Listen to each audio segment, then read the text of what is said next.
Assalamualaikum warahmatullahi wabarakatuh. Perkenalkan, nama saya Tania Arifah Nur Khairia dengan NPM 218010328081. Di sini saya akan mempresentasikan tentang 4 Goal Theory of Leadership.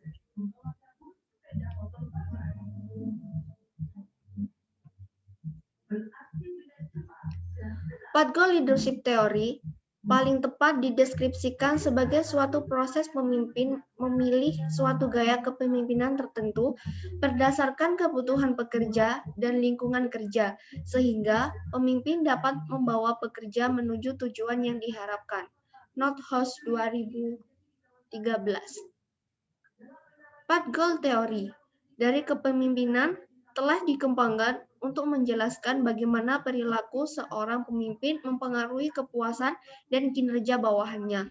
Teori ini pertama kali diungkapkan oleh Evan tahun 1970 dan House tahun 1971.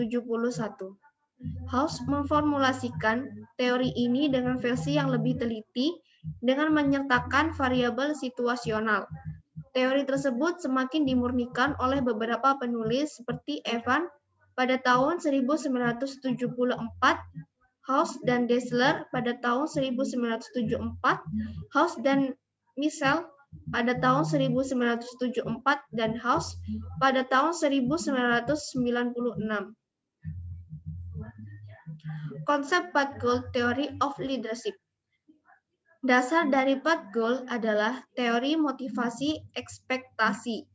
Teori awal dari Path Goal menyatakan bahwa pemimpin efektif adalah pemimpin yang bagus dalam memberikan imbalan pada bawahan dan memberikan imbalan tersebut dalam satu kesatuan dengan pencapaian bahwa terhadap tujuan spesifik.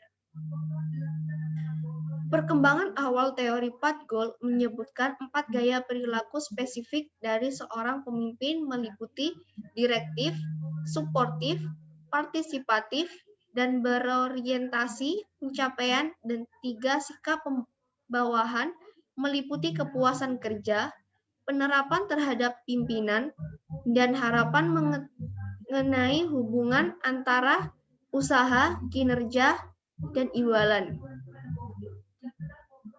Variabel situasional. Menurut Path Goal teori, 2 variabel situasi yang sangat menentukan efektivitas pemimpin adalah karakteristik pribadi para bawahan atau karyawan dan lingkungan internal organisasi seperti misalnya peraturan dan prosedur yang ada. Walaupun model kepemimpinan kontingensi dianggap lebih sempurna dibandingkan model-model sebelumnya dalam memahami aspek kepemimpinan dalam organisasi. Namun demikian, model ini belum dapat menghasilkan klarifikasi yang jelas tentang kombinasi yang paling efektif antara karakteristik pribadi, tingkah laku pemimpin, dan variabel situasional. Variabel moderator yaitu karakteristik pribadi yang penting adalah berpartisipasi bawahan mengenai kemampuan mereka sendiri. Semakin tinggi tingkat persepsi bawahan terhadap kemampuan mereka memenuhi tuntutan tugas, maka semakin kecil kemungkinan bawahan menerima gaya kepemimpinan direktif. Dengan demikian, gaya kepemimpinan direktif dianggap sebagai hal yang mubazir. Selain itu, dianggap bahwa locus of control mempengaruhi respon. Individu yang memiliki locus of control internal biasanya lebih puas dengan gaya partisipatif, sedangkan individu dengan locus of control eksternal biasanya lebih puas dengan gaya kepemimpinan direktif.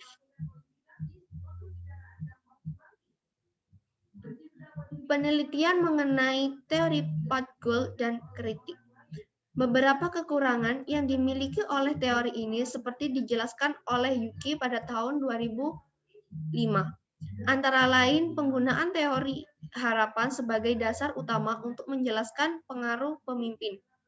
Keterbatasan lainnya adalah kepercayaan pada kategori luas dari perilaku pemimpin yang tidak terlalu sesuai dengan proses yang menengahi.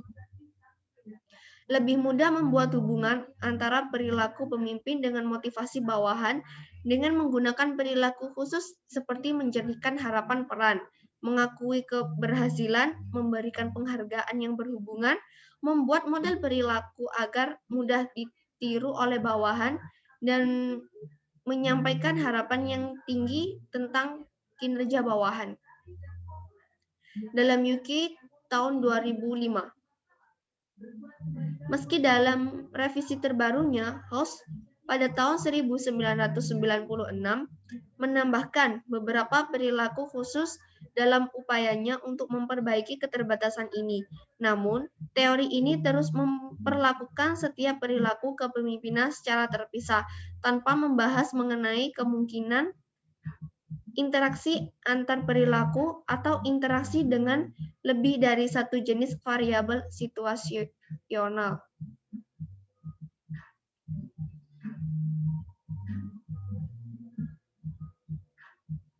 Cukup sekian presentasi dari saya. Apabila ada salah kata yang kurang berkenan, mohon dimaafkan. Terima kasih. Wassalamualaikum warahmatullahi wabarakatuh.